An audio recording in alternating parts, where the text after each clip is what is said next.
One argument that theists raise in favor of creationist myths is called irreducible complexity. It assumes that there are some super basic structures found in nature which simply cannot have evolved from any simpler structure. If this is the case, creationists argue, then there is no other explanation, but that these most basic structures were strung together by their God, and not through an unthinking natural process. Pandeism easily turns this argument on its head, showing that not only must the argument be wrong, but that it proves the pandeistic creator, the deus, to be far superior to theistic models. There are a few odd things to the irreducible complexity argument. First off, it really only disputes the earliest and most simplistic processes of evolution. Humans and monkeys, even wolves, rabbits and mice, all have basically the same components, just differently arranged, and with different quantities and distribution of muscle and bone mass.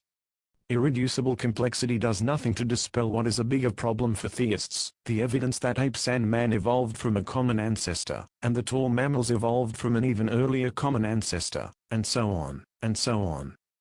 So, the theistic god of irreducible complexity is left to make some bacteria or the like a few billion years ago, and leave them fellas to evolve into humans by a process of natural selection.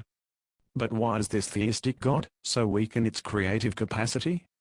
Here is the heart of the thing. If there is a God that is all-powerful, or powerful enough to create the universe, it must be within its power to create a universe in which life would arise and evolve with no further interference from the Creator, beyond the moment of the Big Bang itself. This is exactly the capacity that the pandeistic Creator has shown. The deus of pandeism in fact became the universe itself, pouring all of its energy into this creation, and ceasing to exist as a conscious entity.